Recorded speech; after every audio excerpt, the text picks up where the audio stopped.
Viral rekaman CCTV seorang pemulung menjadi korban tabrak lari di Jalan Arif Rate, Kecamatan Ujung Pandang, Makassar, Selasa kemarin.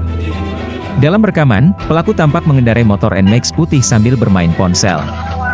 Saat asik bermain ponsel, pelaku kaget dan menabrak pemulung yang mendorong gerobak becak. Korban yang diketahui bernama Bahar, pun tersungkur di aspal tak sadarkan diri. Sementara pelaku yang ikut terjatuh, segera bangun dan langsung kabur meninggalkan lokasi.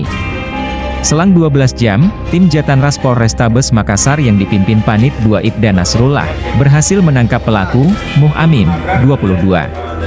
Pelaku ditangkap di rumahnya di Jalan Domba, Kecamatan Makassar, Kota Makassar.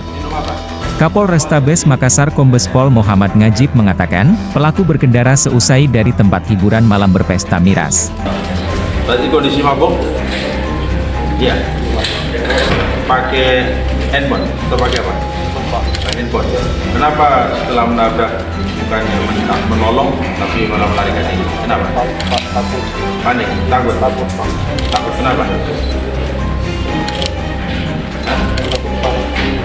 Ada beban itu Pak. Bantu Pak, tapi bilang tajam ya.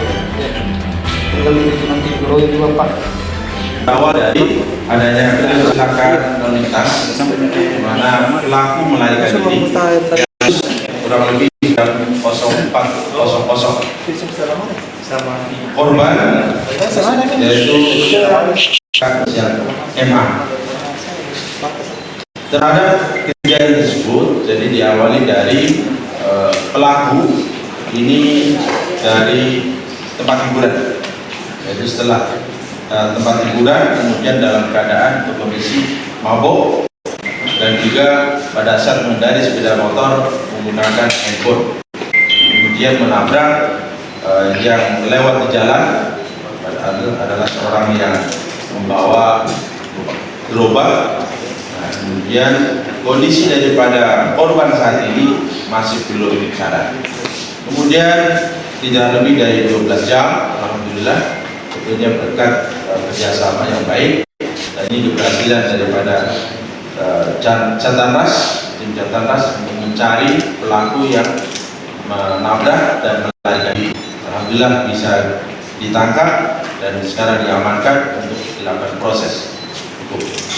Kemudian yang bersangkutan juga menghilangkan identitasnya, sepeda motor yang dimiliki itu ternyata sebenarnya warna hitam yang sebenarnya ini. Kemudian pada saat kejadian kemarin sudah di branding dengan warna putih.